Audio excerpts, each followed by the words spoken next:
Hello, everybody. I'm Dr. Thunder, and this is Case Closed, the highest level conversation or discussion on the most relevant topics in this space. And we've got a great show for you today with an all star panel, as usual. Always is the case. School to prison pipeline. That's what we're talking about today. We are talking about the school to prison pipeline. What exactly is the school to prison pipeline? What criminal justice alternatives can we study? Who is actually committing the crimes? What is the FBA ADOS position on BRICS versus the United States? Should blacks take a patriotic stance? And how can blacks benefit from the emerging markets in attempts at de-dollarization? That and much more today on Case Closed. Let's go.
Warning: some viewers may find the following video disturbing.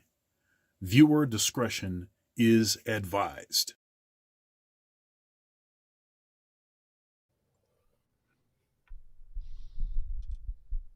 What's happening? Hello. Yeah. I'm Take it good. away. Is it still hot in LAR in Texas over there?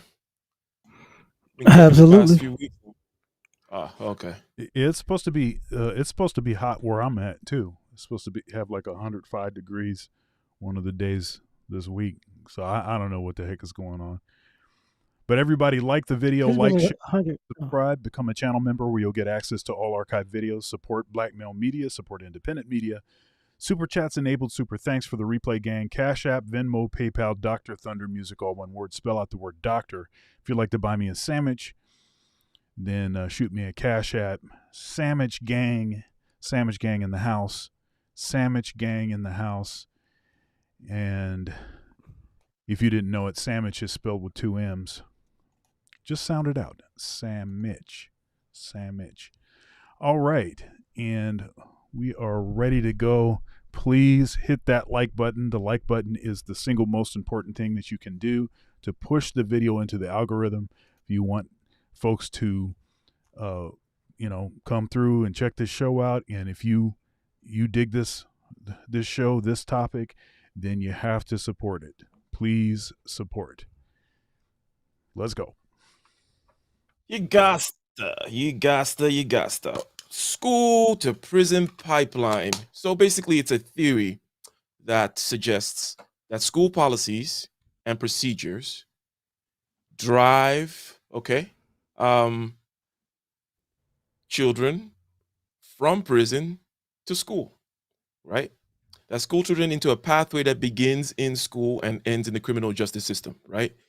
And it begins in school with zero tolerance disciplinary policies, which involve the police, right, in minor misbehavior and lead to arrest in the whole juvenile court system and whatnot. So basically, saying that there's a pathway between the school and the criminal justice system. So, Kaizo, how does that strike you, right? I don't think you've ever really been in the United States. Maybe you passed by once or something like that.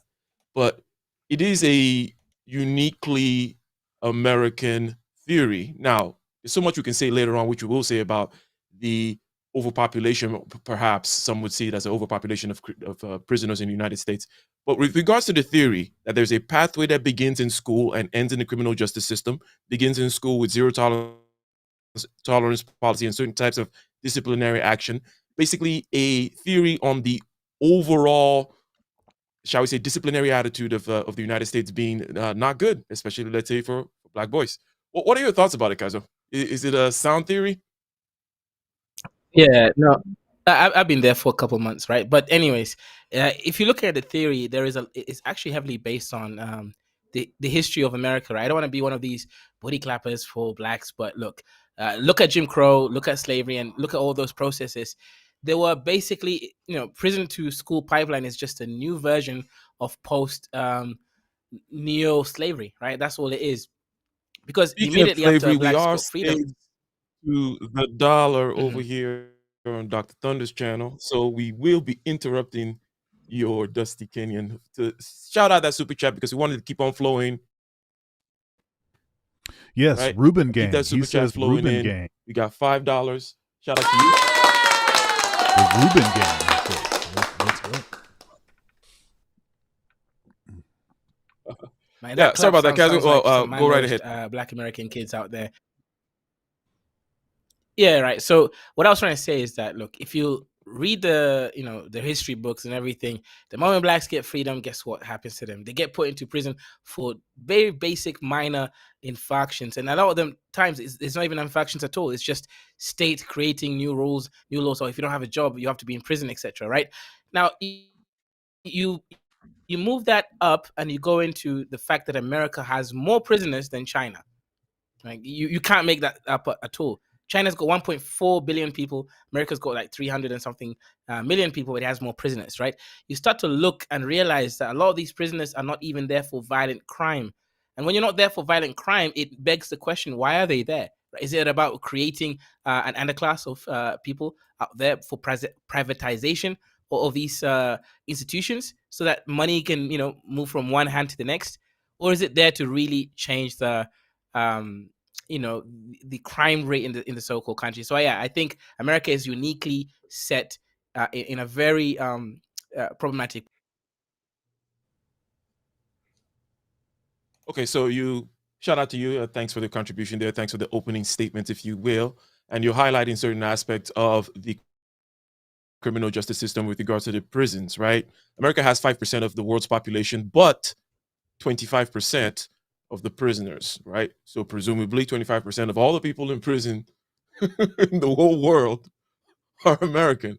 That's some good stuff right there, man. But with regards to the school to prison aspect here, with regards to zero tolerance policies and involving the police in minor misbehavior and just managing your whole school system and the disciplinary system within that in such a way that it's inevitably going to lead some people into the criminal justice system. What are your thoughts about that, Dr. Thunder? What are your thoughts about this theory of the prison? Yeah, I mean, there's definitely some validity to it. Oh, hold up here. I'm not sure what happened there. There's definitely some validity to it. It is definitely a sort of revival of, well, not revival is not the right word. It's definitely a replacement for the sort of desired state of the black community. It's a way to keep things destabilized, and as they are destabilized,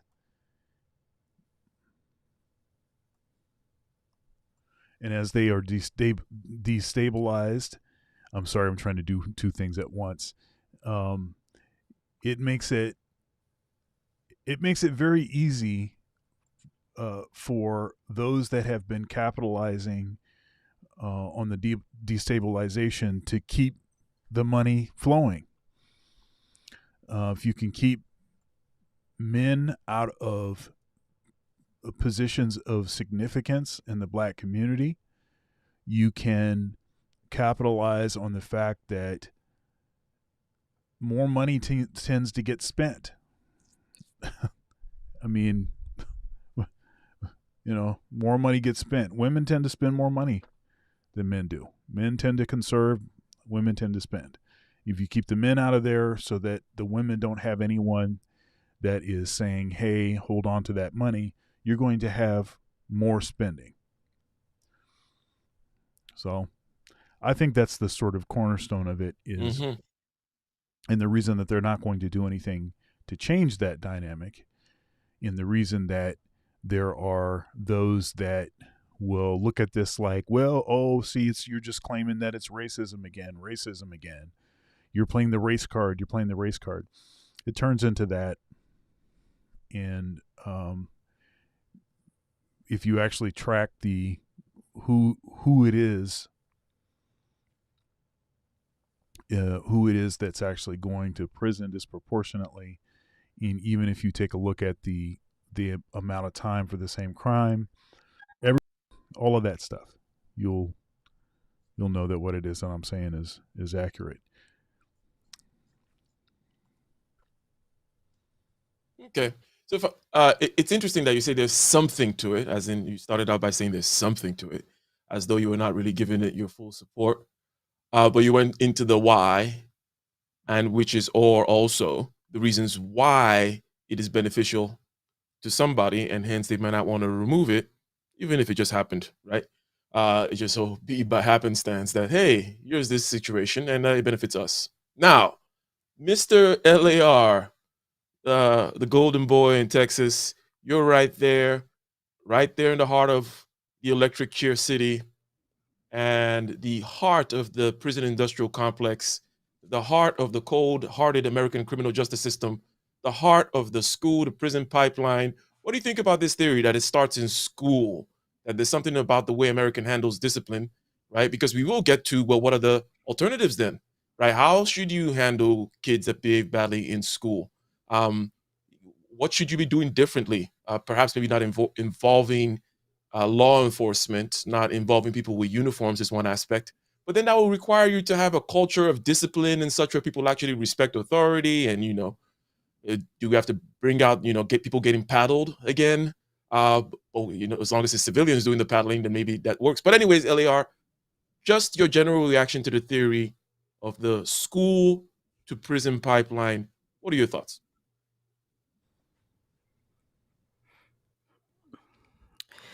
Is it a thing? Yeah. Is it? I don't. The way it's said is like when you go to class, they're just funneling you to prison, but that's not what it is. It's kind of one of those things where Really? school is where you learn that. I thought of a conveyor belt. I thought you just, it's like a little chute. You just get like, oh Wait, shit. Yeah. Elia, what's going on here, man? I am the I'm the booty clapper for blacks, and today we reverse roles. Go ahead, It, brother. oh man, I'm just Muslim today. Oh no. I'm just Muslim today. What it is you learn that rules apply differently to different people when you're in school. See, black boys fight is going to be different than white kids and Hispanic kids and Asian kids fighting. You know, a black boy gets caught doing something different, like bad or illegal, is going to be different consequences than a white guy, a Hispanic guy, Asian guy. The consequences are completely different in school.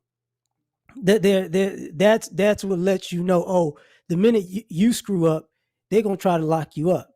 The minute everybody else screws up, he'll be back tomorrow. So that's what keeps happening over and over and over again. And you hear the kids arguing, like, well, you mean it's worse and they're still here? And what do they tell the kids? Shut up. That's not your problem. That's not your business. So you're for you. And if you don't adhere to that, you're gonna wind up in a bad situation because they will throw the book at you because they'll throw the book at you in school. Unless you can at least drop 20 and 10 or rush for 100 or receive for 100, or maybe throw for, 350 a game. If you do that, or maybe if you could steal a couple of bases, then you could stay. But other than that, you got to go. Yes. Well put. If you do that, maybe they'll even let you have some white girls. Now, regarding the criminal justice Oh system, no. right? Regarding the criminal justice system, I'm going to state a few facts here and then we'll get to game changer. We'll get your reaction as to this theory of school to prison. But we were mentioning earlier about the 5% population of the world that America represents. But 1/4 of the prisoners are US prisoners, 1/4 of the prisoners in the world, right? And there are 10 times more mentally ill people handled in the criminal justice system, in the prisons, than in the hospitals. People from schools to prison, and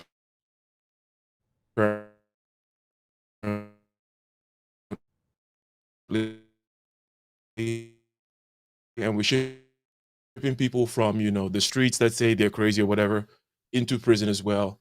It seems to be that could be solved otherwise, presumably. But back to the basic, take you on a pathway that begins at school and ends in the criminal justice system, begins in school with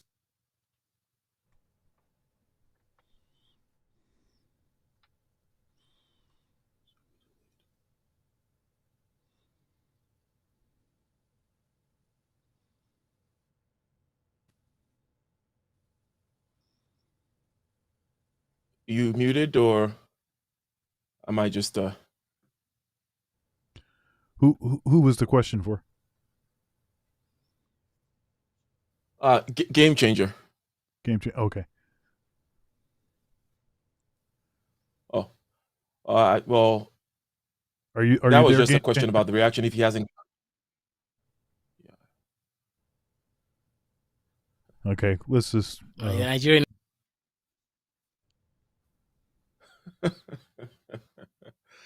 Shout out, shout out, shout out. So let's talk about some alternatives, and then when we game changer comes back, he can chime in. But let's talk about some alternatives, right? What are some alternatives in terms of how to handle the overall disciplinary or I'm back. punitive attitude. One may even ask, for example, right?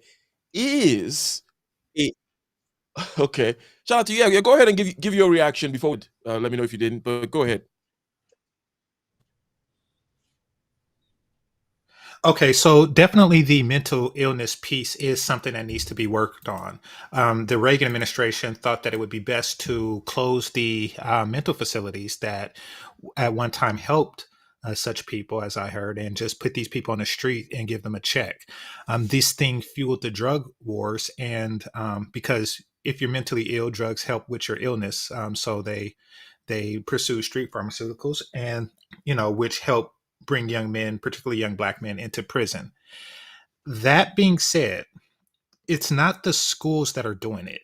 You see, and this is where I disagree with LAR, because these schools, there's really nothing a non-parental figure, at least in the US, can do to discipline somebody else's child but to notify the parents. And that's where the breakdown begins. We have parents who, quite frankly, simply don't care. They don't care. A teacher calls and say, hey, your son is fighting, your son is bullying other students, your daughter is dressing in a salacious manner. It doesn't matter. They don't care. They just send them back to school the next day and collect the check on the first of the month. That problem is the root of what's sending these kids to prison. The reason why they're throwing the book at these kids is because there's nothing to do when a parent is uncooperative and the child is unruly to the point where they're disrupting other students. There's nothing else to do. Jail is the only solution for this. They don't want these kids are unruly because they don't have rules. So every step of discipline that's taken before prison is omitted by the parents at home. It's not the school system. And mind you, I am somebody who grew up in that particular type of school system. Hmm. Okay. So, and pardon me, especially to the panelists here, I think I have a delay. There's probably nothing I can do to solve it midstream here. But the aspect that you brought up, game changer, regarding, the culture of discipline at home. So it's like, well, you're using the prisons, or you're using this particular guy with a baton and the ability to put you in cuffs and put you in some kind of a building, right? You're using that whole system too much, beginning at the schools where you took away the ability to whoop the kids, let's say, but you can now arrest them, or but you rather arrest them and put them away somewhere. Okay, but Kaizo, let's get into the alternatives. Okay, and shout out to the panel, you guys. I mean, shout out to the chat as well. Shout out to those listening. Go ahead and like the stream, share the stream, hit up the super chat. Regarding alternatives, Kaizo, could it be said, first of all, that a high percentage of your population being in prison is a feature of American dynamism? Using that whole feature versus bug thing that people like to talk about. It's a feature, not a bug, right? That, hey, you're gonna have this dynamism, this which equals inequality, and inequality, as we know, especially when in areas being dense populated areas with young men, will equal crime and equal prison. It's like, hey, it's the American way, right? This is how it is, right? It's a feature, not a bug. Why do you want to look to Scandinavia, for example, and with all that cuddling that they do? But that is one a lens through which to look at it. But I'm going to ask you to perhaps elaborate on any kind of alternatives that exist, such as Swedish prisons, where rehabilitation of the prisoners is the main focus, and the rooms that they put you in already kind of, it's like a humanizing whole thing. The American, and including myself, we look at that like, oh, that's kind of like soft, like, oh, well, no, they should be put in concrete and whatever, like, that's like the American view of things. Speaking too much, go ahead regarding what I've said. Begin, and I want you to address the 2 points. Number one, feature or bug, right? Regarding dynamism, the American way, hypercapitalism, competitive, blah, blah, blah, the things which we can kind of acknowledge, and that equals high prison population. And then also, what are some alternatives?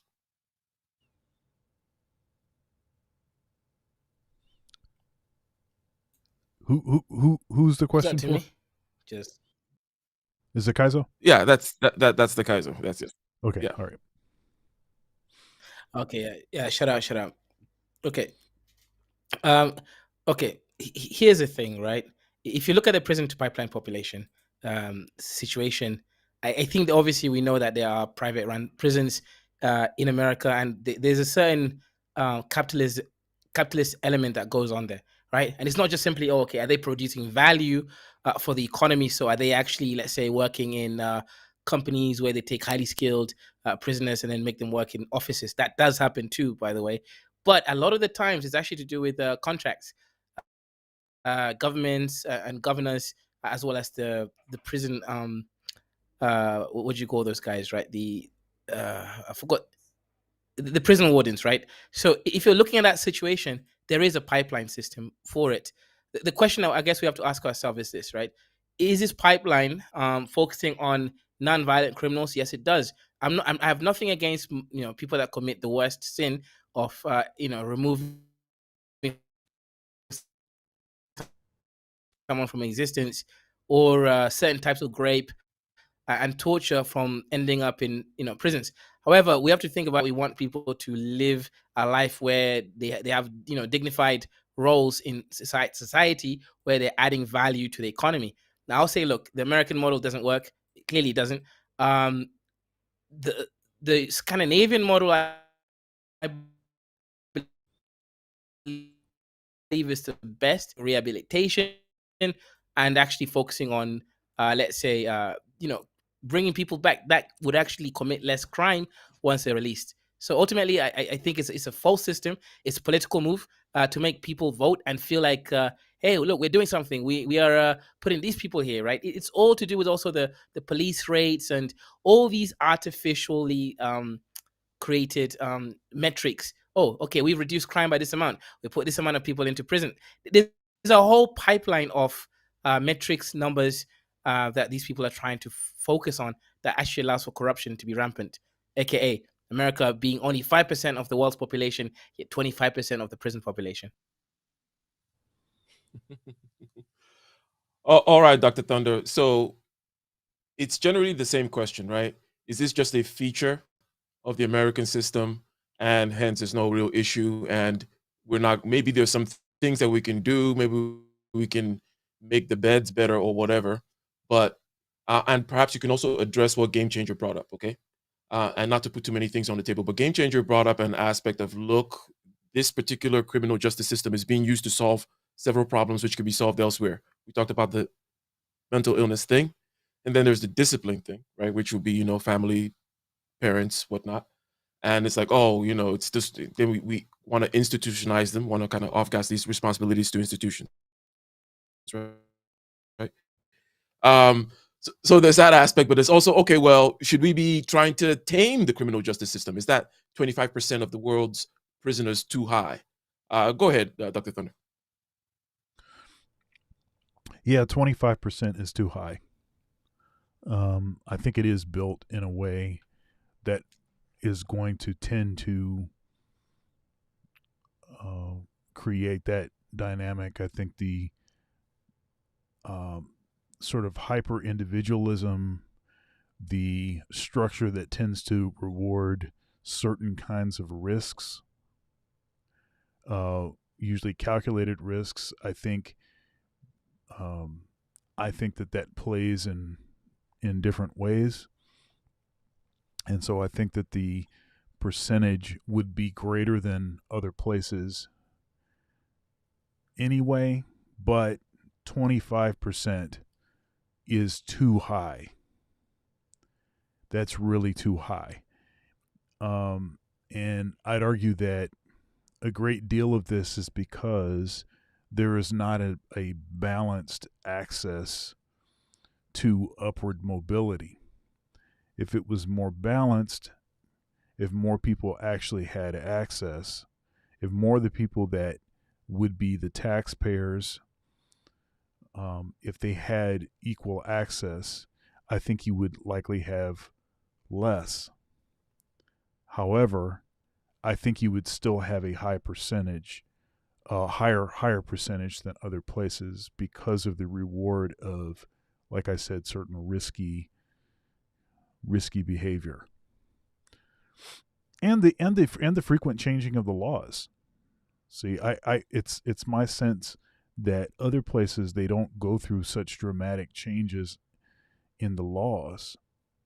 And I think one of the features of democracy is that something that could be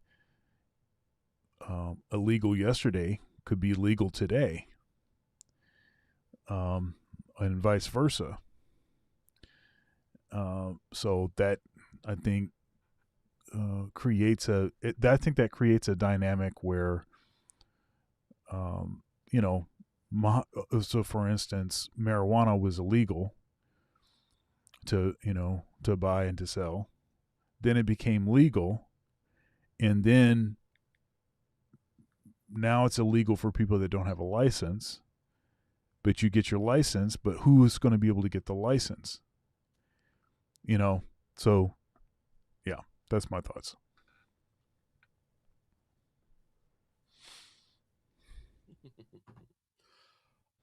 All right, all right, all right. So, LAR, did you want to react to what Game Changer brought up regarding the parents not wanting to do the discipline? I don't know, because I think Game Changer also kind of directed it towards perhaps a point that you made earlier. Uh, Anything there about that? Hey, it's not the schools. What are you going to expect the schools to do? They're going to do something like an institution, and our institutions are not going to be like Scandinavian institutions where they use real Douglas fir wood or whatever to carve your bed. You have a personalized little window in your little prison, whatever. But did you want to Yeah, but react to that I aspect read of what Game apparently Changer that said? black boys. I heard that black boys can't read. Is that Um, Shout out to LAR. Go ahead. Do you want to react to what Game Changer said? Yeah. Um, in some ways, I get what he's saying. In other ways, I'm still saying what I was saying initially. It's just the difference is, how can I put this? Do parents care like they used to? No. Well, and that's partially the school's fault, because when I was a kid, if you act up in school and your parents come to school, they could tear you up at the school. Now the school doesn't want you to discipline your kid at the school. That's the same school that'll call child protective services on you, that'll call you to the school if you discipline them in that school. So with the bullies, that's kind of what I was talking about.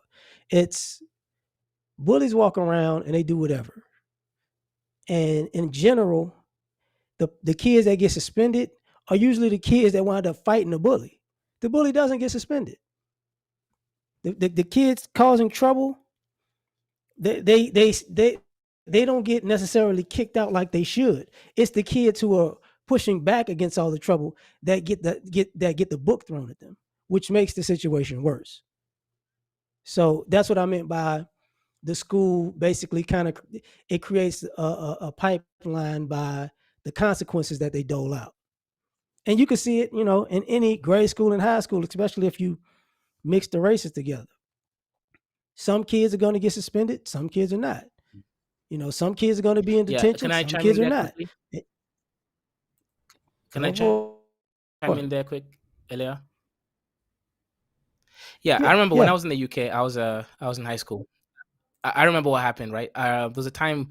Okay, so I didn't like to doing what we call physical education, PE, right? I had my reasons, but what happened is there was one time when my mixed race friend, he's half caste, and also my white friend, right?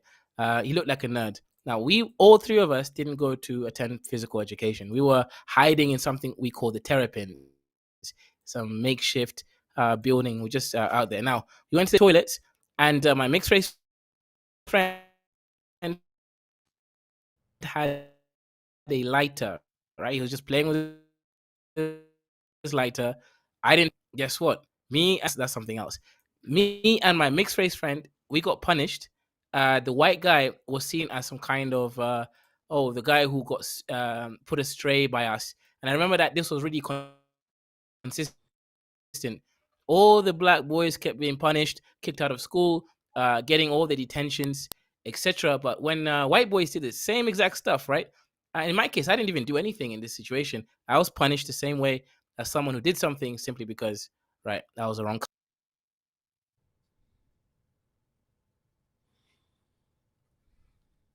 Well, LAR, I believe you had also made your point there, right? You didn't have any other thing to Yeah, the add to solutions that, I could be quick. but I can be quick with the solutions. It's not a, you yeah, know, go ahead.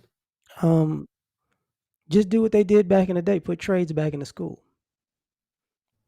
See, when you have kids and you can get them a job fresh out of high school because they've uh, uh, not necessarily mastered, but they've done a trade in the school that they've learned.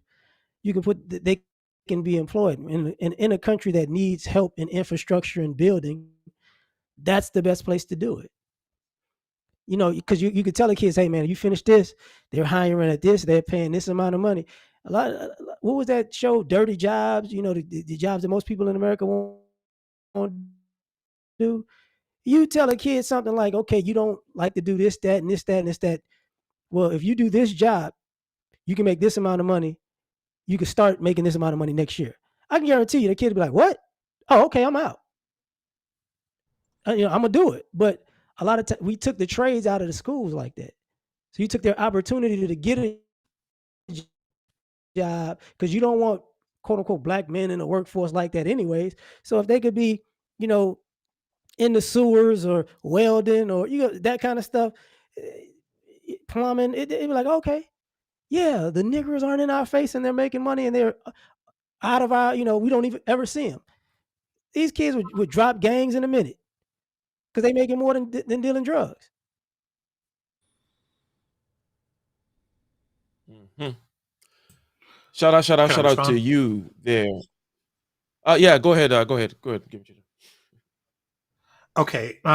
Yeah, it's true. It would be a more prosperous society if we had the trades back in the school where a young man can learn, fire suppression. I was talking to a guy who makes a healthy living installing fire suppression systems into buildings.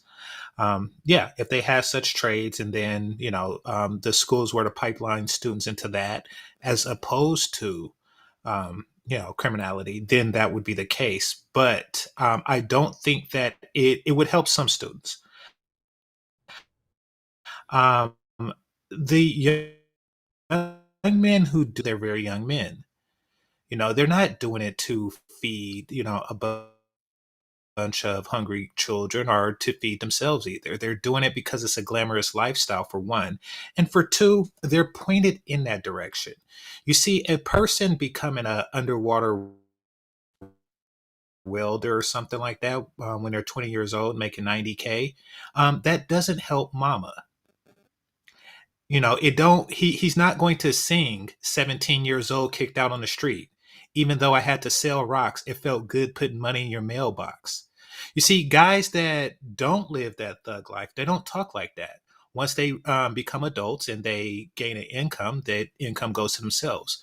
Mama is saying, how can my 14-year-old son make me money right now? That's what mama's thinking. Mama's thinking, okay, I have a 14-year-old son. What can he do for me right now to get money in my mailbox right now?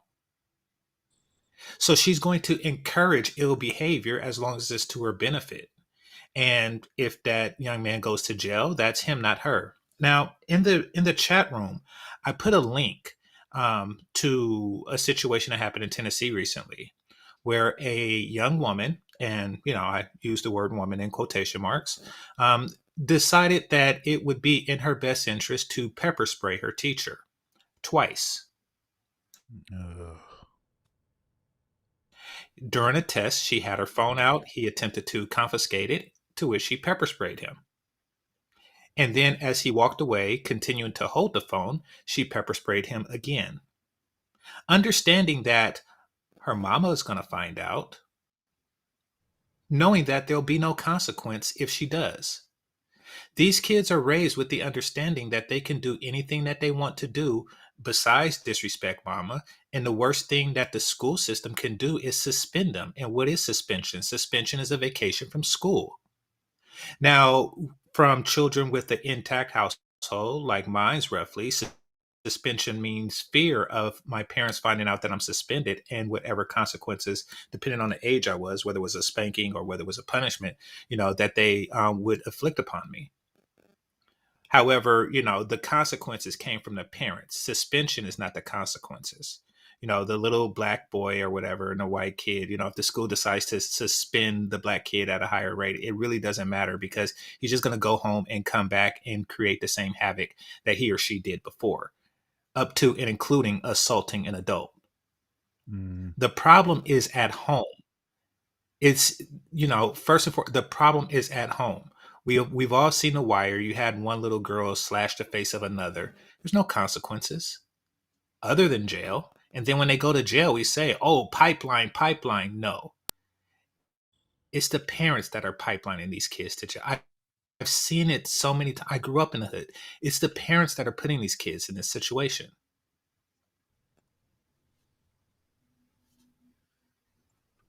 The PPP, parent to prison pipeline, as coined here by Game Changer. Ladies and gentlemen, go ahead and click that like button as you come in.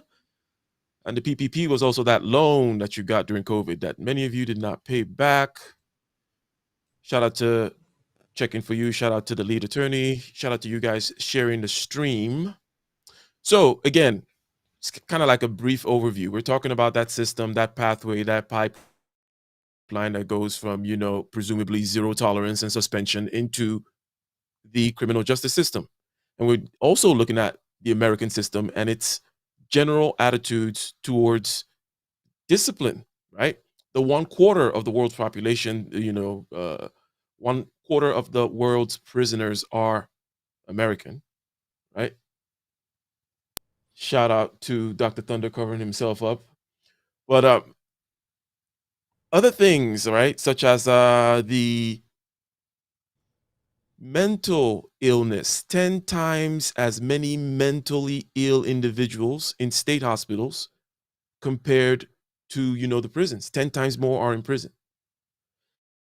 This is an aspect of in which where we're using, another example where we're using the criminal justice system to solve a problem. The other problem that Game Changer was pointing to, saying that the problem is in the home, it's in the not having fathers, it's in the lack of discipline, and it's in therefore the father, the society is not bestowing upon the school either the ability to discipline these kids. And then LAR is telling us the school doesn't even want you to discipline the kids. They're such and such and such, right? Whereby, as some professors have pointed out, Amy Wax, I forget her name. Amy Wax, particularly a controversial person. I want to just mention her name just because she's controversial. But regarding these quote unquote middle class values, right? It's like they're hidden now behind these gates, right? You have to go behind gated communities to see, to get like discipline and structure and whatnot. Meanwhile, unfortunately, a lot of the middle class people, when they speak publicly, they speak in terms of like, oh, I can't say anything about discipline and such because I'll be seen as harsh, insensitive. I'll be seen as part of the school to prison pipeline. But anyways, ladies and gentlemen, this is not all that's going on here, because related to this question of what is to be done, because we didn't ask the question of who's committing the crimes, right? We kind of already know that there's a higher percentage of certain types of crimes going on in certain neighborhoods, but that's just another way of saying, the problem is in the home. So not that issue. Okay, we're gonna make a turn here. We're gonna make a turn to the United States versus BRICS. Okay, Game Changer. Let's start with you, right? Let us start with you. Should there be like a African American stance in terms of foreign policy, generally speaking? In other words, in terms of the American project, should there be like some kind of a black patriotism? And black patriotism doesn't mean, black people being cucked. It means I'm American, aren't I? And here's what I think is good for the American state to do vis-a-vis its relationship with the rest of the world, and how it benefits me and how it represents me and all those other kinds of things, right? As opposed to so much internal squabbles. But basically, there is, if you look at the G7, right? G7 is made of like Canada and France and Germany and Italy, blah blah blah, United States, and these big boys over here. There's this other side, the losers club, the BRICS, right? Brazil and Russia, India, China. They're coming up, and some interesting things have been happening recently. But is this any of the concern of black man, game changer?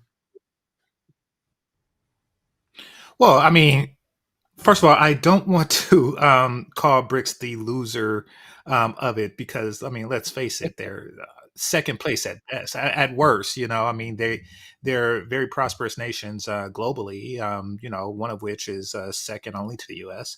And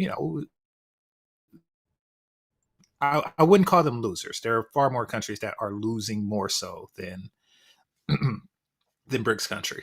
Now, that being said, no, I don't feel Mhm. that African Americans should behave as their own sovereignty in on a global stage. I think that that would definitely cause more harm than good, and it would definitely allow us to be seen as other on a global stage. And I know that that's what many want, but it's not in our best interests. We are Americans, and we should work collectively in the best interests of the country that we're in.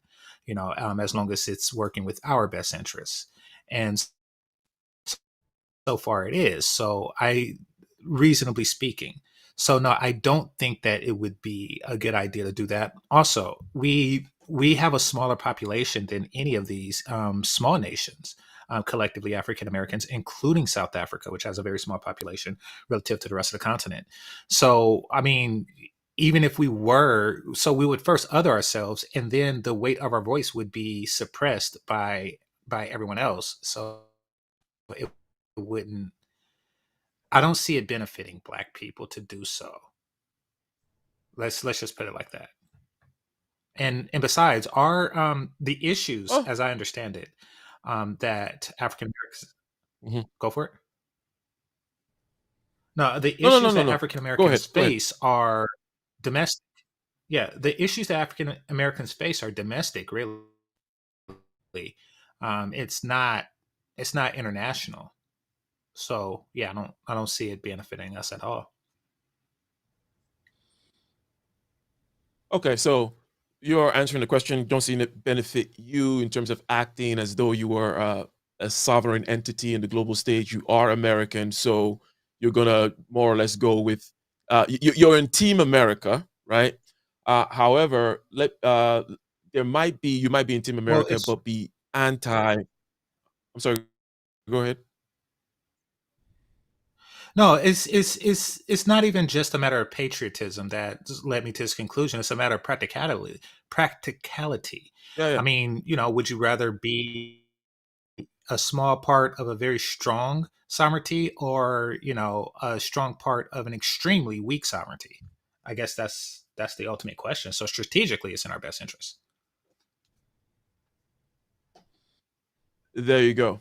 So now, um, with regards to, let me ask you now on to Kaiser, right? Because ultimately here there are opportunities on the economic front, which we'll get to, which is what matters, right? Regardless of what other practicalities you may be considering, game changer. I'm sure you will also agree that you want to be able to get economic gains and do take advantage of these once in a lifetime type opportunities, right?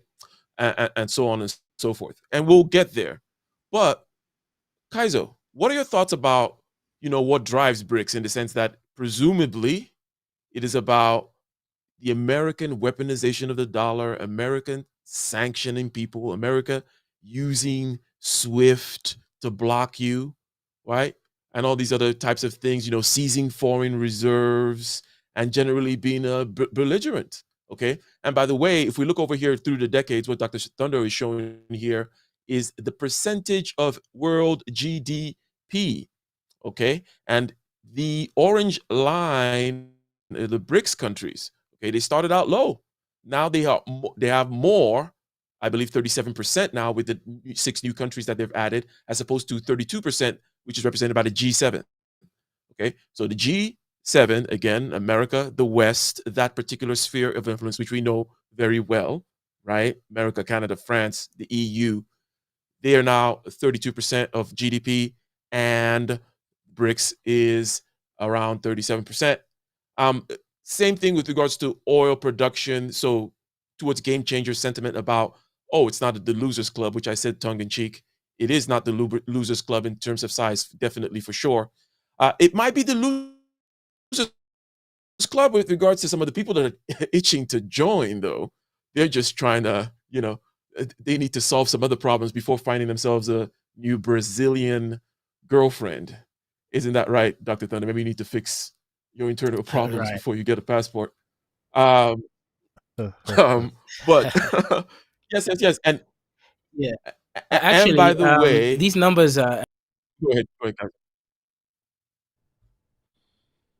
yeah, those numbers are actually a little bit outdated because BRICS has actually officially accepted UAE, United Emirates, um, as well as Saudi Arabia. So, and Saudi Mm. Arabia already claimed earlier, right, a few months ago. I think we mentioned it earlier on Case Closed, that they're no longer going to be, working with the petrodollar. So they will no longer only accept the dollar for the trade in oil.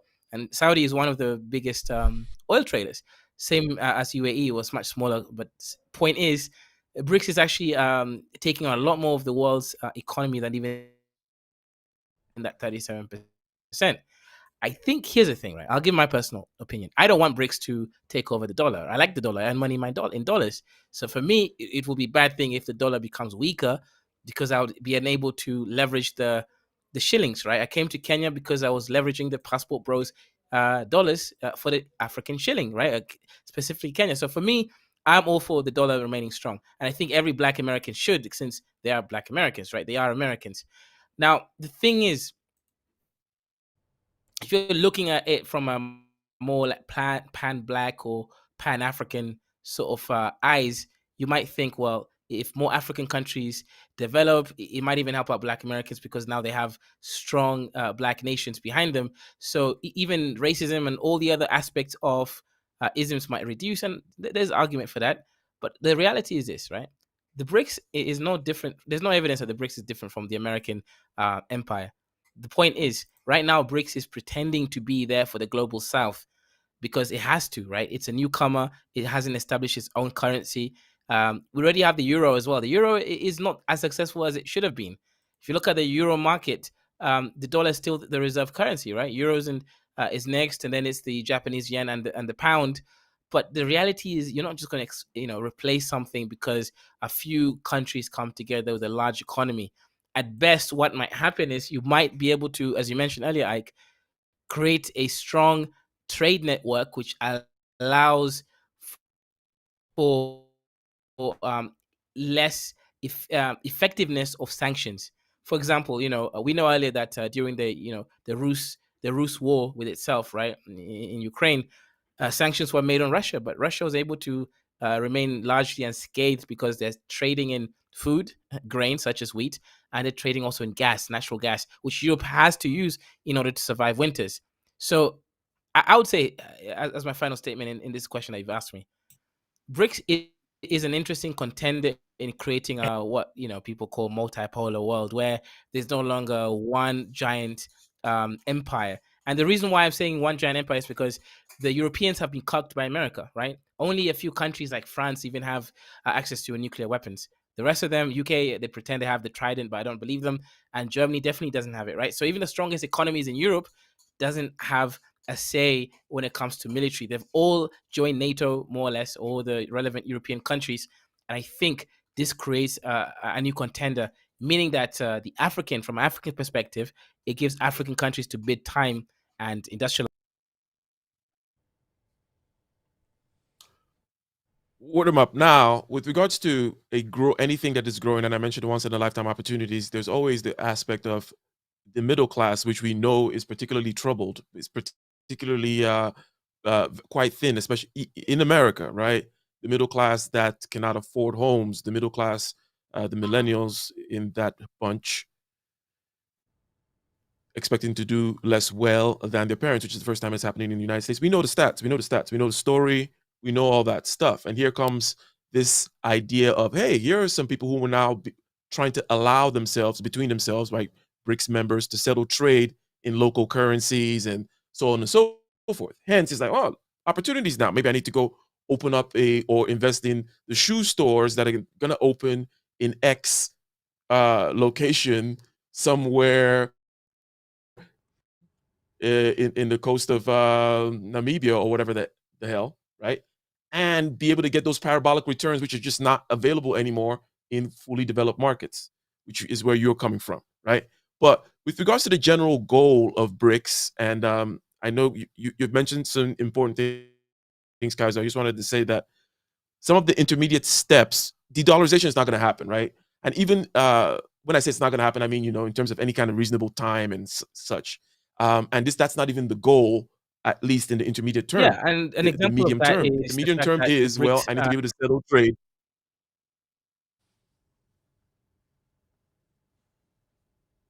Yeah, I have a delay, is so I holding don't its know currency in dollars, and right? whatnot. So But if you go ahead. yeah, then the BRICS new development bank is actually holding its reserve currency in dollars, meaning they're still using dollars as a reserve currency there. Not just on that, in terms of pricing, they'll still be using dollars. The moment where you're still heralding the dollar as a price setter as well as a reserve currency in your own bank, clearly this is not a de-dollarization mission. This is as a mission against sanctionings and the ability for these countries to still trade with a large enough network, regardless of America or United Nations sanctioning them.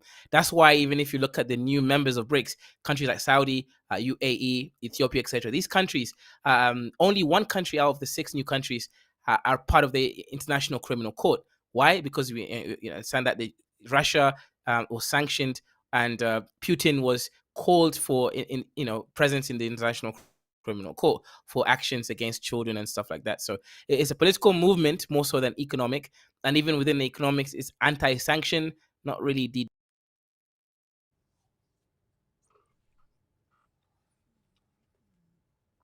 So I want to get LAR and Dr. Thunder's take on this question that I asked Game Changer regarding the African American position, the black man's position, or with regards to patriotism and American foreign policy and certain things like that. But I just want to add one last thing here regarding to what you said, Kaiser, not to monopolize the conversation, but the idea of de-dollarization is like you mentioned a big enough network, so you got to think of it like an ocean, right? And a lot of times when it comes to money, water and fluid flow analogies are used, right? You talk about liquidity, right, of money and such and such. And so it's like there's already an existing ocean. It's called the dollar, right? It's got the deepest liquidity. It's, you can move stuff everywhere, right? Just kind of envision that it exists. You see that, okay, over time, because of global warming or such and such and such, it's going to be going down. Plus, over here within my particular area, I want to be able to have my little ocean because, by the way, if I have to, so that I can do certain things, like so I can develop local industries and such and such and such, because, a lot of the developing world, one of their problems is the ability to get that dollar in their hand, right? So why can't I trade without the dollar just amongst myself? So I want to build my own little ocean, but you're not going to stop using the main ocean anytime soon, and it doesn't make any sense. So to Kaiser's point of, it's there. Dollar's got the deepest liquidity. There's a price for it, hence it's more stable. And such and such because of that whole deep liquidity aspect as well. But LAR, okay, there's a general kind of thing when it comes to, like, let's say, foreign policy. We know that there's certain groups in the United States that have views about what the United States should do with regards to foreign policy, right? Some groups, the Yahoo Boys, for example, have certain lobbying organizations, right? And they push certain things and so on and so forth. With regards to foreign policy, what is should there be an African American stance? It's a kind of a general, kind of broad question, right? So you take it the way you want, LAR. And is it a patriotic stance? Should African Americans have a say as to, okay, even if it's to correct America, say, hey, America, you guys need to stop sanctioning, stop trying to control, even if it's from that patriotic stance. But should African Americans at all care about foreign policy, and to what extent? I guess is the question, LAR. Historically, we cared about immigration, and that didn't work out well for us in the end. So I don't think like us and I'll say Native Americans, we really, in essence, we really don't care about foreign policy because in general, it's like the U.S. is abroad causing problems. It's not like the U.S. is abroad trying to make solutions and make the world a better place. They're just there, just you know, bullying and strong arming. So what are we gonna back in that aspect? We're not actually the group to do that. In the sense of, oh yeah, I'm glad that you're going over there and destabilizing these countries for what reason? It's not really our thing.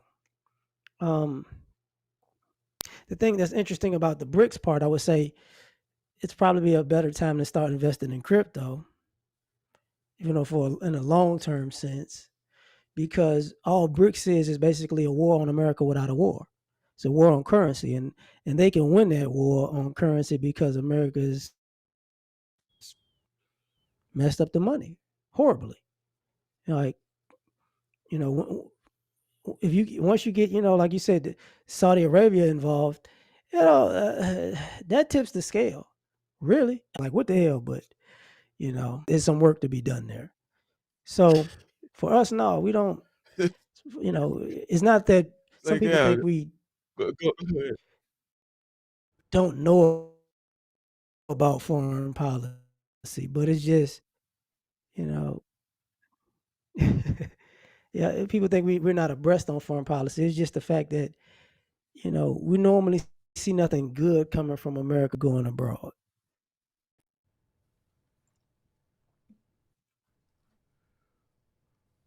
That's it. That's it.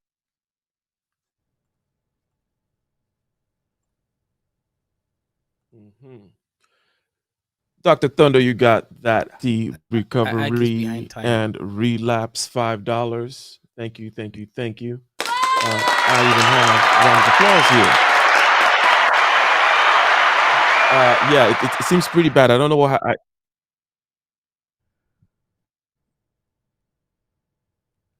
Yeah, I don't know how bad the behind time is, but it's I'm sorry about that. But anyways, Gray Anatomy actor Jesse Williams, be at meetings and downline problem, almost got fired, right? After BET, I guess he says there, LAR, good points made. And Dr. Thunder, it's a theoretical question, right? As in, should there be an African American stance on certain types of things? Should there be like a, hey, I am black and I'm American in a unique way, but also very, very real American way? And here is what I say about my country, or here's how I would like my country to represent me. And perhaps LAR has expressed an aspect of that, saying there is a general displeasure, perhaps. Is that so? Is there general displeasure? African Americans saying America is doing bad things, or do they like it? And do they skulls? Okay, you got to break some eggs to make an omelet. Got to sanction a few people. We got to use the SWIFT. We got to seize a few fortunes here and there with these dusty oligarchs and show them who's boss, so that we can keep the dollars flowing around here. We can keep the Straits of Hormuz open and keep that oil flowing, and everybody's happy. Okay, I'm sorry, but Dr. Thunder, let me ask the question: should there be, and it's a theoretical question, an African American stance with regards to foreign policy and patriotism? Oh yeah. Um. Yeah. Sorry, I'm not sure what's going on with the stream, guys. Today, NWO's getting us. Uh. But please stick around. I mean, we're not going down. It's just there's some buffering happening. I'm not sure what's happening. But yeah. I mean, uh, as far as foreign policy goes, a specific black approach or a black man's approach to foreign policy. I personally think that, in general, black folks, black men in particular, the sort of non-interventionist sort of strategy. Because, and the reason I say that is because any of this stuff abroad that spends money, and we should be politicking for that money to be funneled towards us in our issues, our communities. Um, I One issue that I have with Democrats, one general issue, is that there seems to be, and honestly Republicans also, because both of them have been involved in nation building. There's always a reason to spend money abroad, and then they make excuses for why they don't, have that money to spend in our community. Um, so the more kind of non-interventionist, I think there's a short list of reasons why, uh, America should get involved in the world.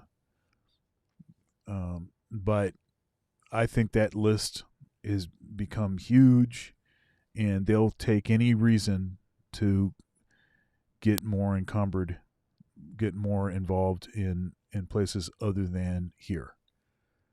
So, I mean, that's my thing, and one of the reasons why I've become more of a third party kind of voter, especially over the last 15 years or so, is because of what I believe to be way too involved, way too much involvement, but in both parties advocating for this. I mean, there was basically in full voice, both parties basically supporting this action in the Ukraine. With respect to Ukraine and Russia, full voice support in both parties, and they were spending money that supposedly they didn't have. Certainly, money they didn't have for reparations, but they have the money. You know, magically they have the money. So that's my thought on it.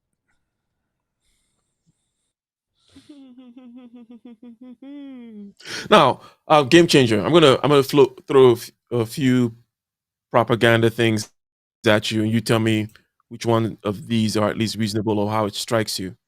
Um, so basically, the idea is, look, these BRICS countries, they don't have these lasting liberal institutions which are important. The same liberal institutions that Martin Luther King appealed to. In other words, having an independent judiciary with the ability to actually go back on, let's say the executive branch, for example.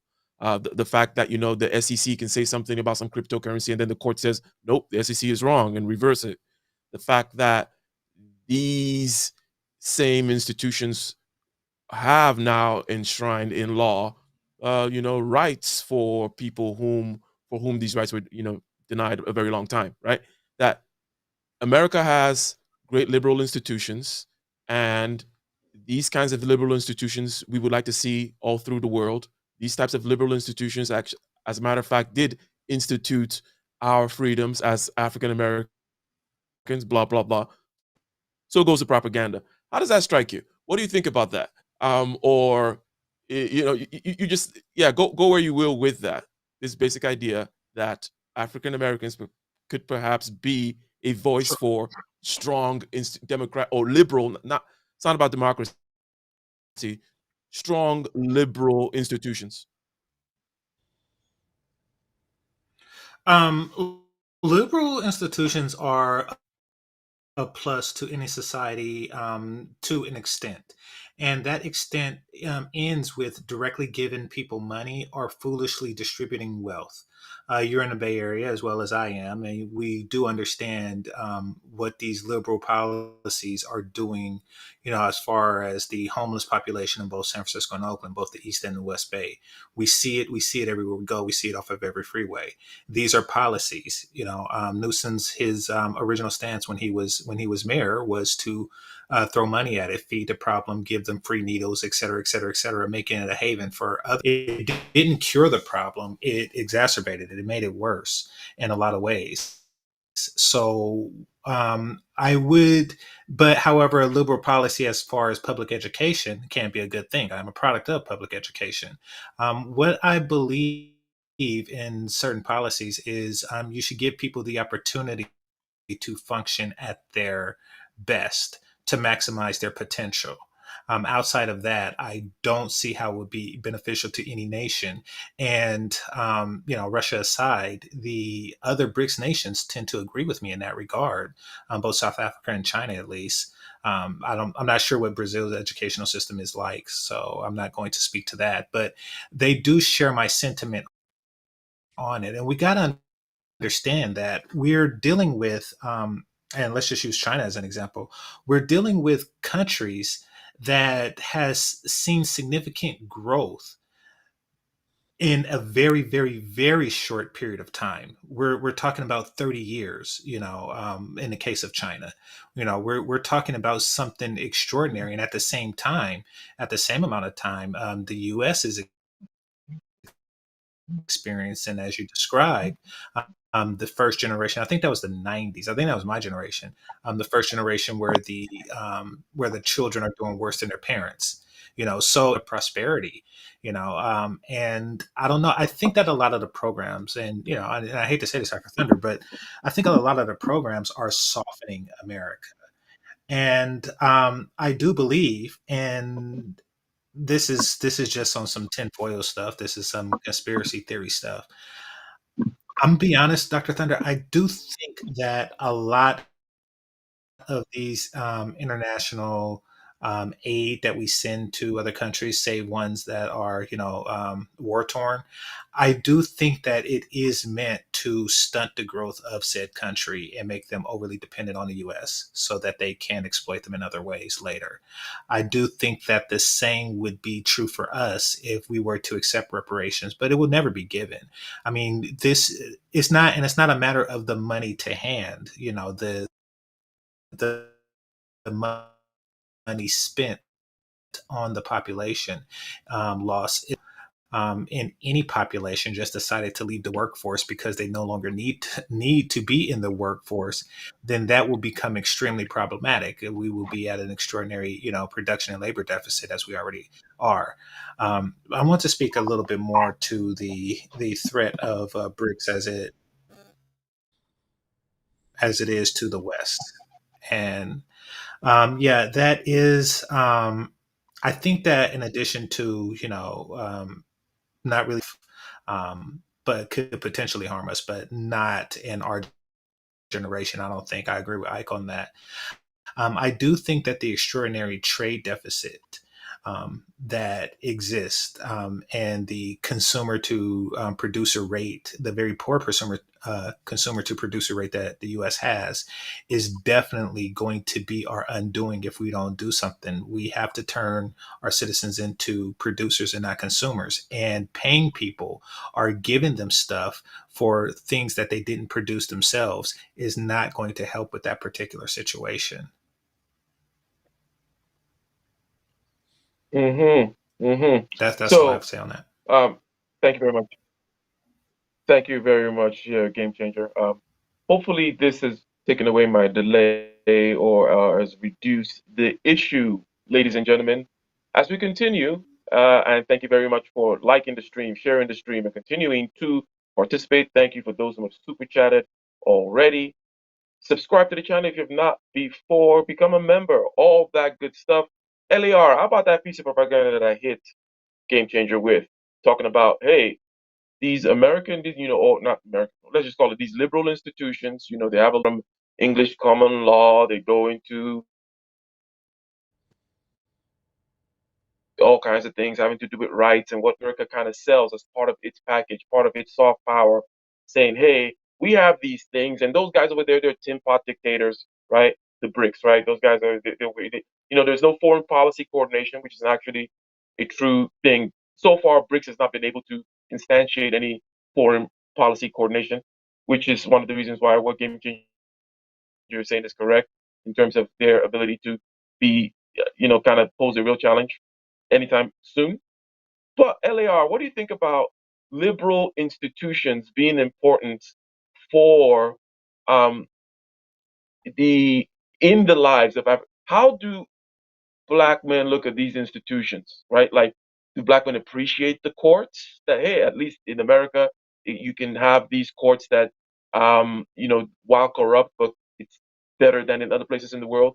These institutions that was able to write laws like such as the Civil Rights Act and such, that these types of things are important.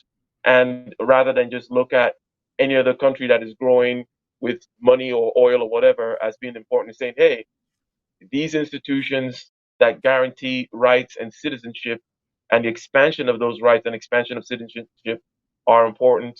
LAR, how does that propaganda hit you? Or you're like, nah, it's the same old Uncle Sam.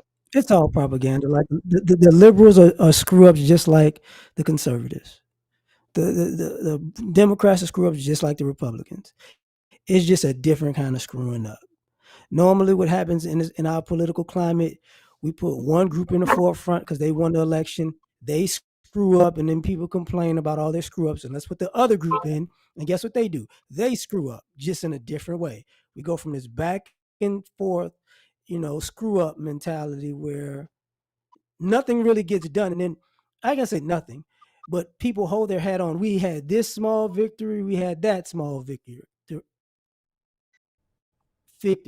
So every 4 to 8 years, you might get one or two things that work for the country, but 10 to 20 things that set us back from either side. The thing about BRICS, and that's very interesting that Game Changer talked about with China. I think that's the China sentiment is like, we haven't had Western influence in 3 to 4 decades, and look how far we've come. I think we can do the same thing with everybody else. And that basically freezes out the West because, mind Russia, whatever, but, you know, that basically tells the world that something that America knows or Black America knows from our history. Anytime you start doing good, white people are going to come try to mess it up. So if you can eliminate that, you always grow. So that to me, that's BRICS underlying premise. Like they're gonna grow regardless because there's gonna be no, and you can't go to war with those 5 places at the same time because of a currency. You can, but it's probably not gonna be a winning battle.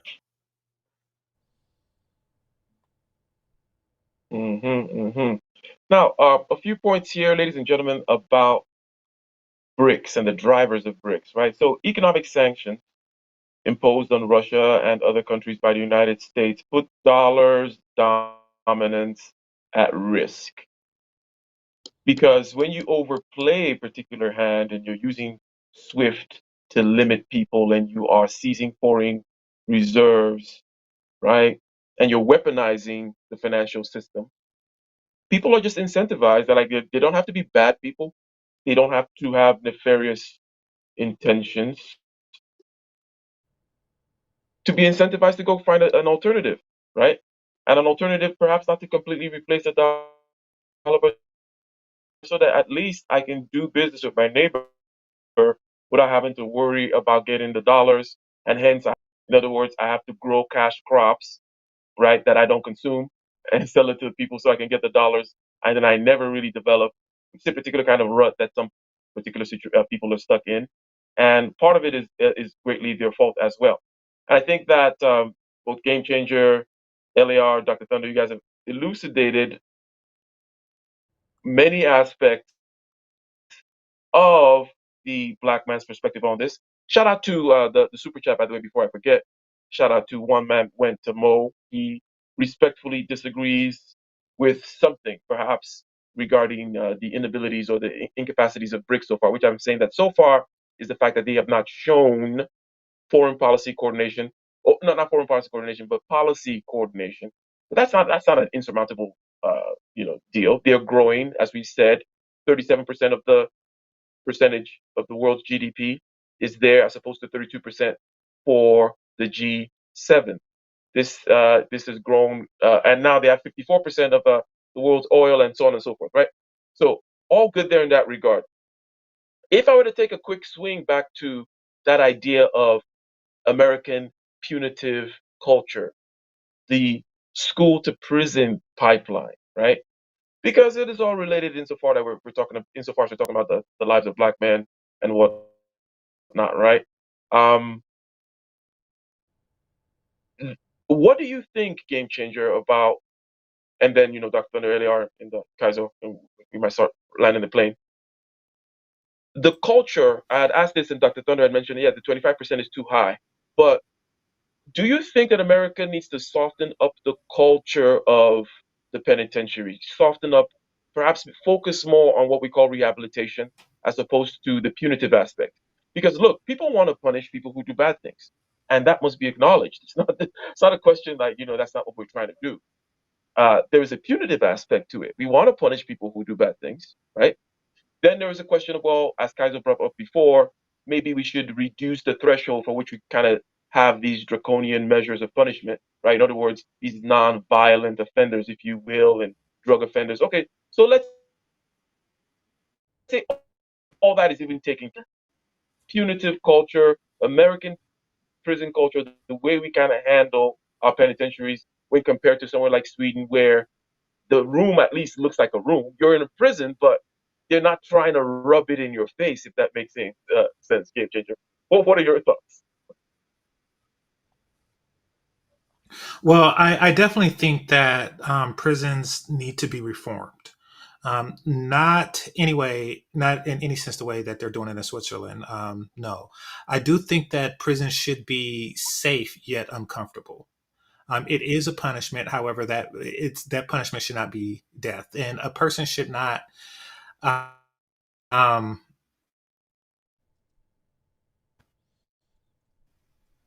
a person should not be in a situation where they're forced to be resentenced, in the sense that um, they get in and they say, "Hey, you got to join this gang in order to survive, and in order to join this gang, you have to do something that is going to get you more time in prison." So I do think that separation of the prisoners, Mm-hmm. or when that's considered a cruel punishment. But once again, it should be a punishment. It's a punishment. So yeah, I on the prison aspect, I do think that it should be uncomfortable but safe for the prisoners. That being said, as far as the rate of incarceration, I think that our rate of incarceration is extraordinarily high, but I think that that's because it can be, versus other countries. I do think, and there was an issue that happened around 2016 where the Philippines were making it legal for cops to shoot on site drug dealers.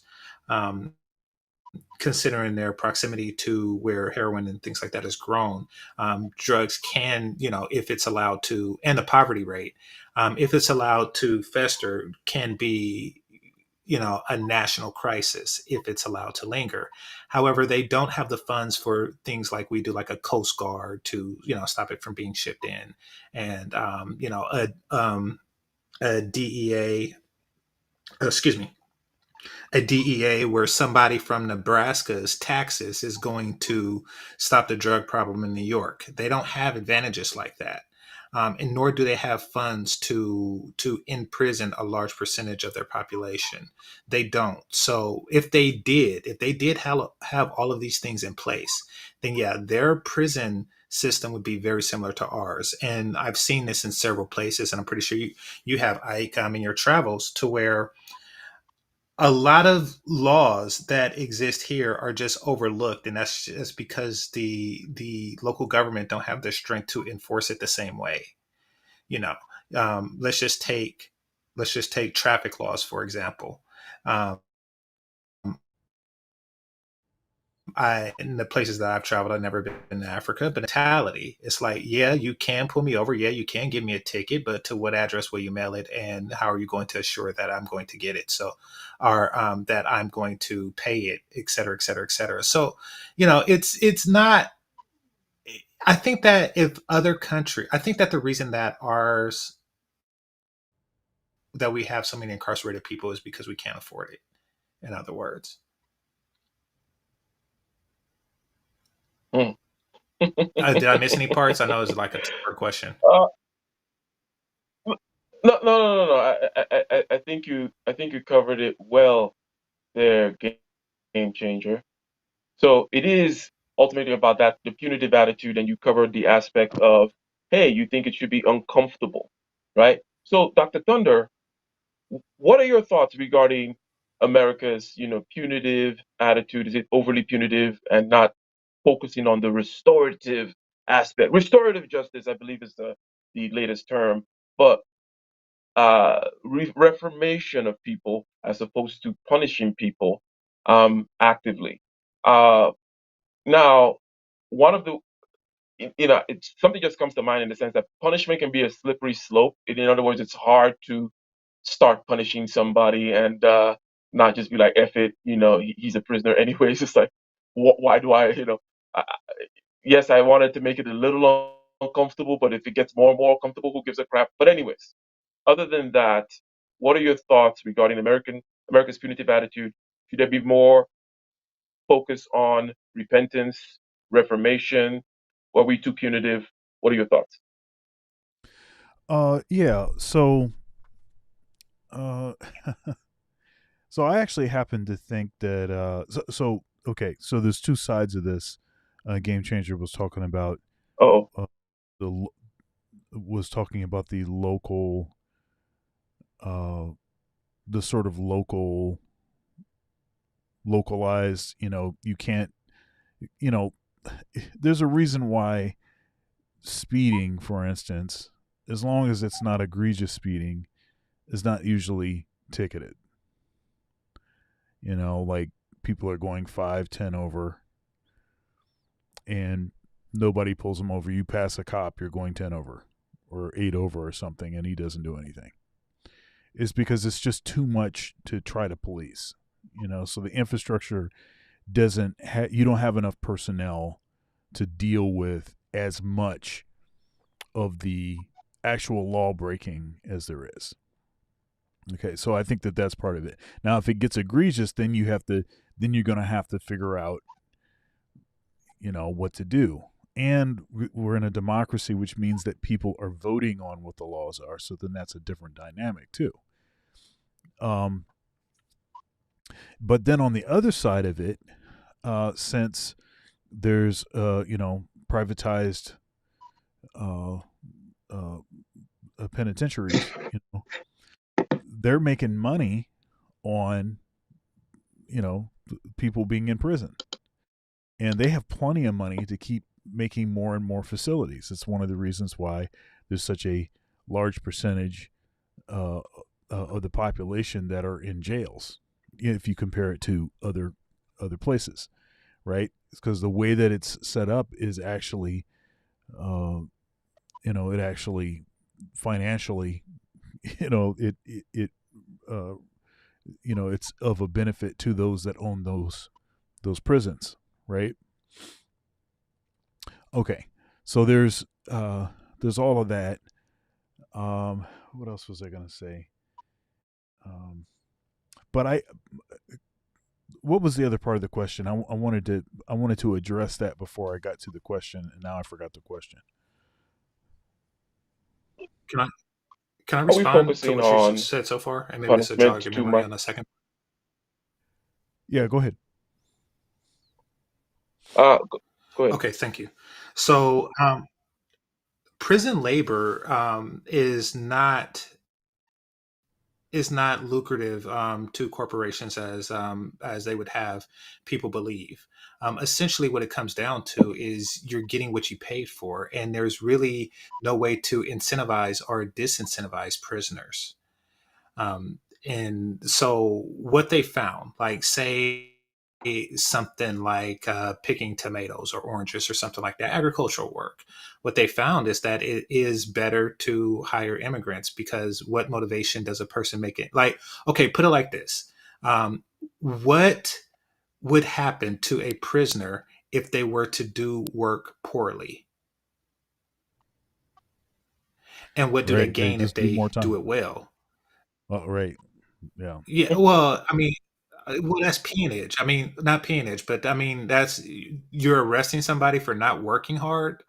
Yeah. I Right. mean, you know, I get your point. I get your point. that's yeah, yes, yeah. So you know, they can't really punish them in that regard. I mean, yeah, they can. I guess they can incentivize them with less time or something like that. But I'm not certain if they do that.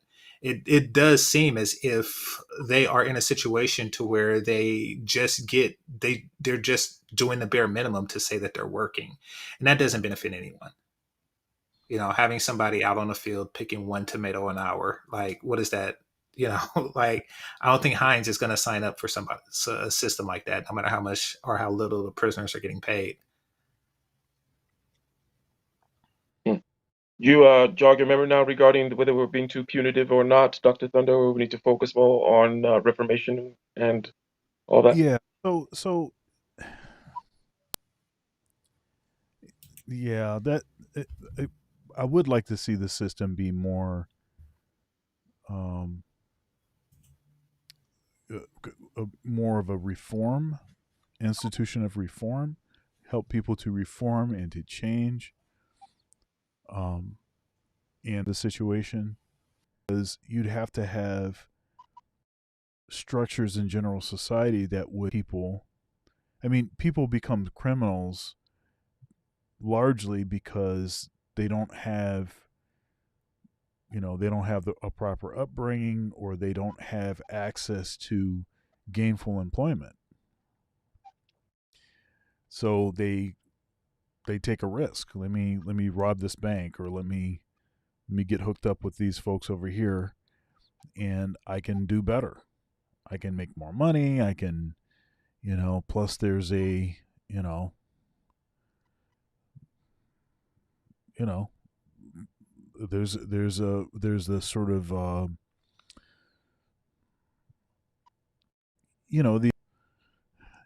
the it's not just about the material stuff, but it's the looked upon as being someone uh, that has something. I mean, and you can just, often is the case that you can't get that. If I just want to be a plumber, okay, I'm a plumber. That's great. I'm paying my bills. I'm a good citizen, but there's no fame in that, right? So if the system, I think, did a better job of rewarding those and propping up those that did it the right way, and not sort of celebrating the the ones that did all the wrong stuff, and perhaps in the ninth hour finally decided to do something different, you know I don't know. That's my thoughts.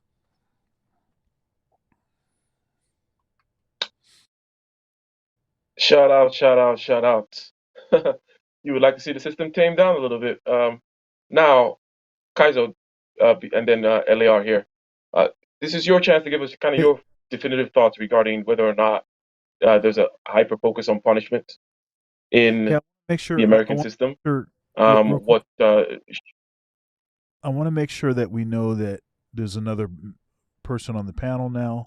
Lion Legal is here, so oh, maybe we can incorporate him now, and then continue on. Hi there. Can you hear me? Yes, we can hear you. Yeah, let Lion good legal.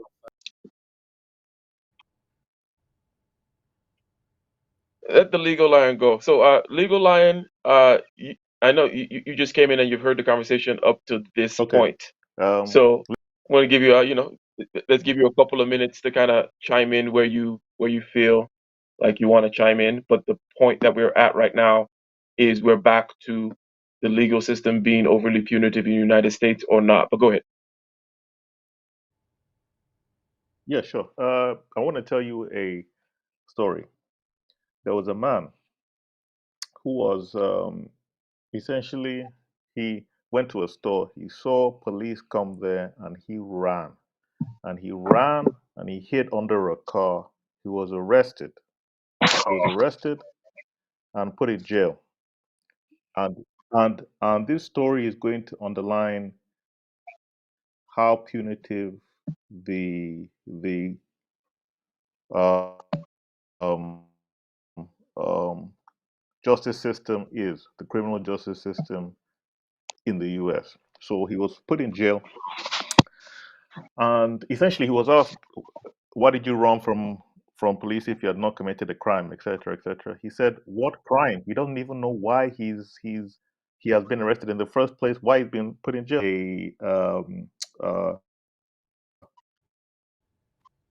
in a store, and the person who the police were looking for looked exactly like him. He fit the description, and he is the guilty party. He said that is not him at all. He was put on trial.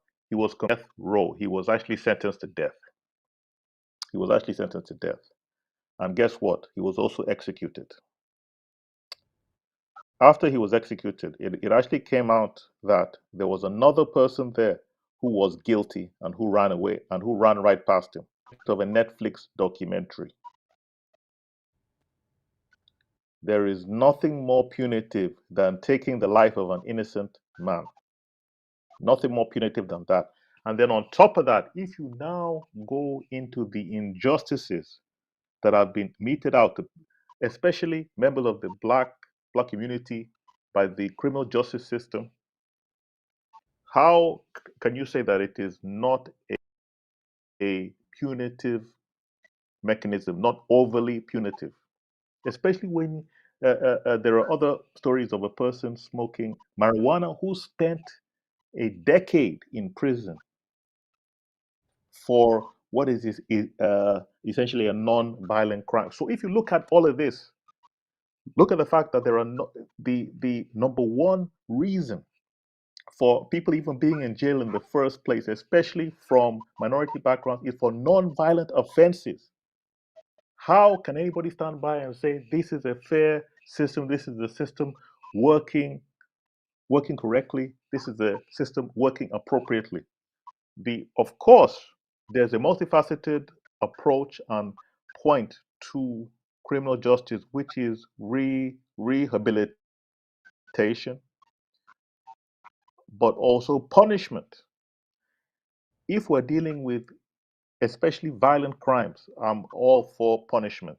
Definitely, before anything else, before rehabilitation, before making sure that these people turn their life around, they should be punished because there's a real victim there. But if you're talking about,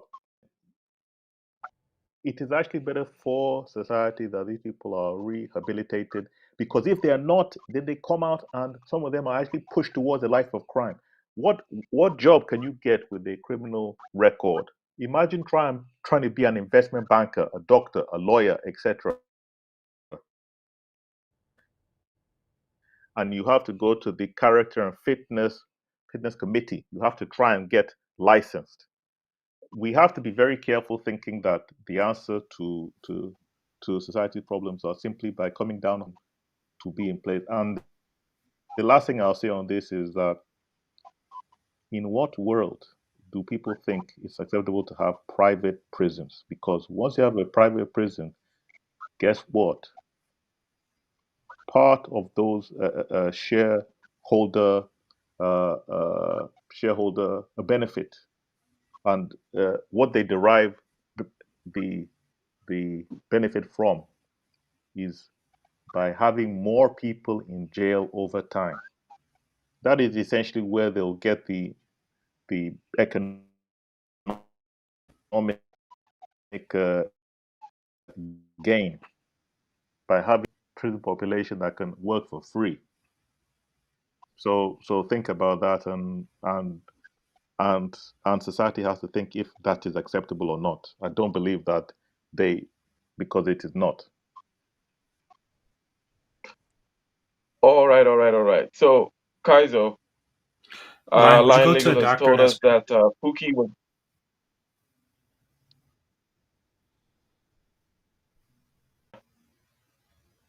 Anyways, I'll keep on going then. I So, don't know, Lion, Kaizo, now Lion Legal's already.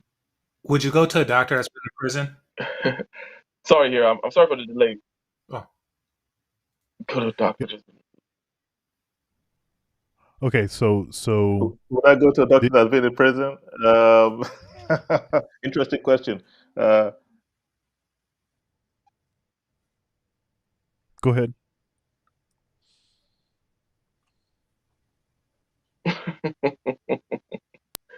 Okay, so Yeah. So Lion Legal so has so told us the that prison. Pookie was on his way to being an investment banker before he got hit up for this quarter sack or quarter ounce. But if you can, if I'm coming in there, Kaizo, what are your definitive thoughts here regarding this balance of punishment versus reformation, American justice system versus something more of the Scandinavian model? What are your kind of definitive, concise, final thoughts on the issue? Yeah, so first of all, I'd like to say that I'm against all prisons, demolish all prisons, end them, and I'm not trolling. I don't believe that it's inhumane conditions to keep people in that situation. Human resources can be better used. I believe we should make prison towns whereby we give prisoners a point-based system based on how much value they can add to the economy, certain number of points they can go back to the general population, etc. Right. So it's both you become very efficient in the way that you run the systems. Also, I agree with the line legal on the aspect of injustice. Right. For example, I'm a victim of that injustice. Right. I've been accused of a crime. I have a pending legal case right now for a crime that I never committed. So clearly, human beings are not the most let's say, you know, logical people when it comes to determining fault and all that stuff, right? And responsibility. So yes, if you can create a prison environment for people that they can actually come out better, they can actually add value to the economy, like the Scandinavian prison. You create little villages where people can go in and out. They can add value. They can work if they want. They can understand how to reintegrate to the society. That makes more sense. They only put people in prison in Japan for violent crime, and it works. People go back, they apologize to the store they stole from, they do some community service, and it works. Generally, I think the American system is punitive, right? It's trying to, it's mostly a bunch of emotional people who just want everyone to suffer. The reality is, right, the aspect of being, right, being alive, uh, and also in the aspect of crime. I'm not even so against most crimes, right? Look, so-called criminals are entrepreneurs, right? They understand that the system is up against them, and they're simply trying to survive, right, by finding ways to leverage the system that never wanted them to succeed. So realistically speaking, I think these people are people who are in the olden days, right, would have been either hunters, warriors, or other aspects, right? I think add value to these people's lives, give them a chance to reintegrate and succeed in society, right? And yeah, that's what I believe in. And also, yes, I would see a doctor that's been to prison, right? Like I don't believe in any institution to begin with. I would obviously get the doctor's opinion, then pass it out through my own logic and information before. Like any other doctor, I assume. Now, LAR, are we overly punitive? Do we need to kind of let down a little bit the cowboy attitude about wanting to punish everybody? We're just a bunch of emotional people wanting to see people suffer. Should we focus more on how getting people to reintegrate and all those other types of things, right? Why are we trying to punish people for just breaking rules, rules which are there for somebody's convenience for the most part, insofar as we're not moving towards violence or violations of rights, property, and such and such. But what are your thoughts about that, Eliar? We too punitive over here? Going back to what I initially said about the school, the prisoner pipeline thing, school of prison pipeline, whatever, the PPP loan pipeline, right? We're punitive to certain people. That's all. That's what they like. They'll say you. Somebody could say you're too punitive on Black America because if anybody else commits the same crime, they get less time. But the rest of America won't say it's punitive. They'll say personal responsibility. You stole a car, you need 10. You get 10 years. Then their son nephew steals a car, he gets probation. He's out racing cars, he gets another slap on the wrist. He steals another car, maybe 6 months. That's it. That's the difference. Same thing when they say women get less time than men in committing crime. That's the punitive is subjective. So as far as this country goes, that's how it's always going to go. What happened to that old study when they were talking about how pretty much as far as hiring, a white felon and a black college graduate are on the same level. They're on the same chances of being employed. So Yeah. that lets you know that punitive is subjective. It's on different levels with different people. So, and I don't think it's going to change because it's America. It's a way to give people advantages over another. So, is it too punitive? As a black man, it's over. Just like when you said, Pookie was selling a quarter of sack, whatever. He was selling it, and he was going to be on. He went to jail like he was going to be a real estate investor, but he's selling drugs. The problem is a real estate investor could actually buy those drugs off of him and get less time Yeah. and buy more. Yeah, somebody who's actually in that occupation. Because hey, man, well, he was selling them. I was buying them. He's black and I'm white. He should go to jail. You know. So that's the irony of America. You could use Harvard as an example. The guy selling the drugs to the Harvard students does time. The guys in Harvard doing the drugs, alumni status. That's the point. But In, Yep, it's just against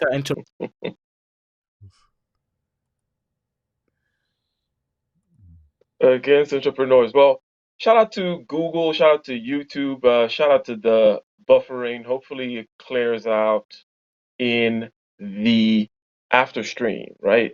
In the after show. And then maybe we could chop it up and get some great excerpts here. Because, ladies and gentlemen, we have been going over something which is rather important. We're talking about the pathway, the pipeline, okay? Pipeline that presumably starts with zero tolerance, discipline, and policies involving police, and then ending up in the criminal justice system, taking little black boys from offering their teacher, apples, and the teacher knocks the apples off their hands and slaps handcuffs. That'd be a good little prison, whatever pipeline meme there. You know, Tyrone gets handcuffed. Now, let's land the plane with some of our closing thoughts here. Let's land the plane with our closing thoughts. Because also involved in the conversation, we went to the area of America, G7, the West, right? That particular sphere of influence, which we're very familiar with, the dollar hegemony, being challenged now by the BRICS. And BRICS bringing in 6 new members, becoming larger in its share of GDP than the G7, and it offering certain opportunities for certain nations to be able to trade amongst themselves, which might give them a path towards industrialization that is quicker. This gives a great deal of opportunity for people who wish to take it. I mean, individuals now, right? Who wish to find a place where they can deploy capital and get outmatched returns as opposed to in more established economies. Outmatched returns are being sought after right now by the millennials. That's why they invest in crypto and all these other kinds of things. Why is it being sought by millennials? Well, we know why, right? Because things have not been great economically for millennials and such. For the average American, all these things are indeed true. So, starting with Kaiser, okay? Just brief remarks, and then Lion Legal, go to Game Changer, LAR, and then Dr. Thunder. What are your overall thoughts? Anything you want to close with, emphasize? Again, beginning, you can take from either the geopolitical, what should a black man stance be with regards to foreign policy aspect, all the way through the prison pipeline and punitiveness of American culture and whatnot. Go ahead, starting with Kaiser.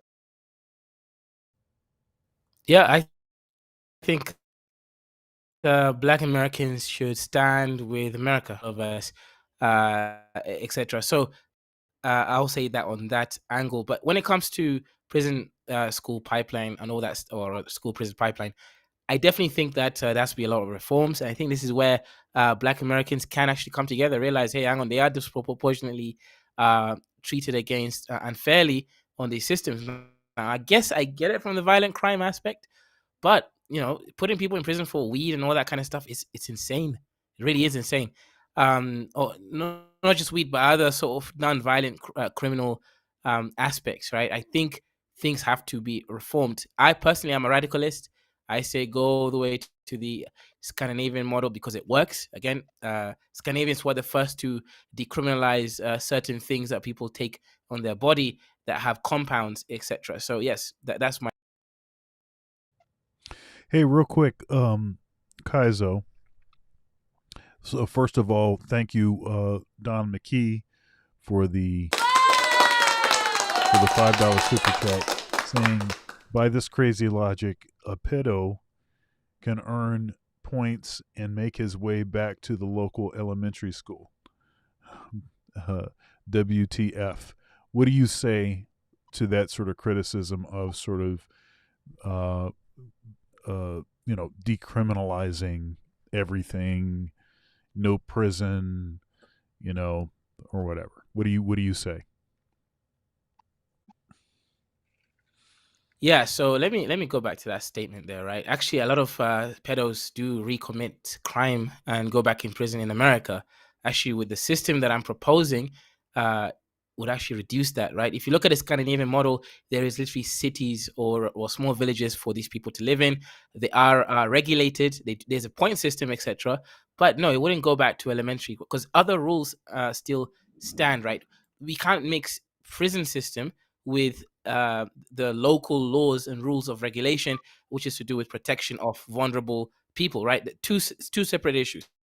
One is prison, one is how the local government wants to rule itself. So if you look about the local government, there is rules to protect children, old people, and other vulnerable individuals by barring certain people from employment. Those are two separate issues. Yes, if you want to be consistent, yeah, that would happen. But we're specifically talking about the prison circumstance, not the local.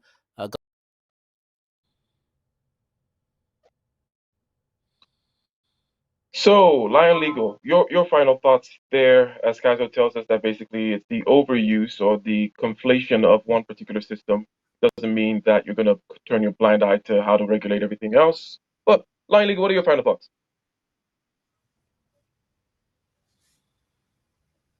How do you mean? Sorry, the conflation of what No, no, I'm system just saying, what are exactly? your final thoughts? What are your closing thoughts yourself? Sure. I think that the criminal justice system has to be reformed as it applies to non-violent crimes, especially, and this whole idea about having private prisons too, because it is completely unjust and I think inhumane to tie somebody's uh, punitive measure to a company that is going to derive economic benefit from them being in jail. There are so many reasons that that is clearly unjust and should not be seen as acceptable. In addition to the fact that it's also been proven that there is a lot of injustice and disenfranchisement and discrimination in the criminal justice system too. So it has to be regulated in a way that there aren't foreign actors, lobbies that allows the whole system to be taken over and uh, to be used against those who are less uh, I guess, economically uh, viable and fortunate than, compared to those who are rich and able to avoid a lot of these issues. So it has to be reformed. And as far as the issue of the BRICS, etc., countries simply do what they feel is in their best interest. And trying to compete with the dollar, which is backed by the biggest economy in the world, the most innovative economy, etc., that will not be easy at all. But every country should have options as to who they'd like to trade with and where they'd like to sell their products and what currency.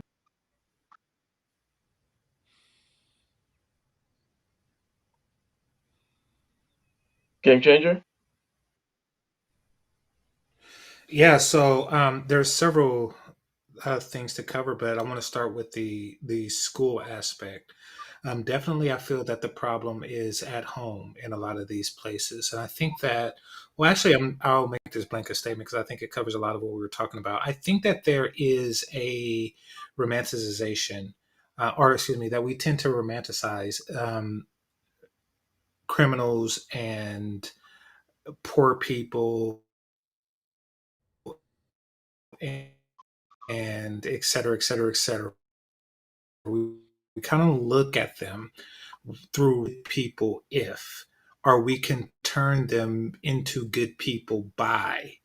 I don't think that a lot of people understand the magnitude in which certain people just want to do wrong. That being said, I will acknowledge that there are some, discrepancies and inconsistencies in the criminal justice systems, and that people are placed there unjustly. However, with that, with that acknowledge, we also have to acknowledge that some people are just bad.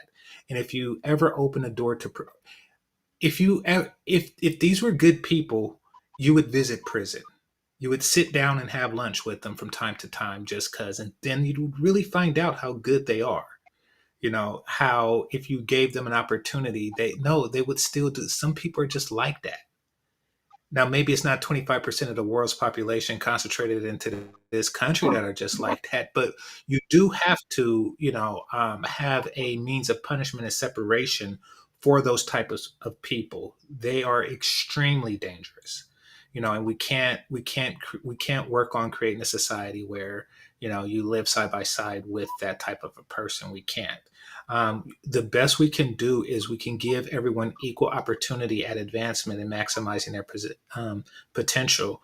And if they choose to disrespect it or ignore it or just not take it, then they are accountable, and we must hold them accountable as a functioning society.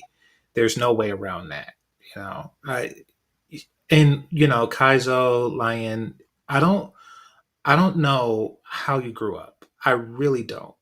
But I grew up very poor, and I could tell you that some are just like that. Some had every opportunity and still chose to be like that. And it's not a matter of, these are would be entrepreneurs, these would be the hunters of old or something like that. No, they wouldn't. They would be the person that clunks you over the head and steals the food that you just hunted. you know like that is who these guys are in a lot of cases. Let's not glamorize and let's not sensationalize and let's not play what if. Some people are bad. Well That's it. put there. So LAR, closing thoughts, sir.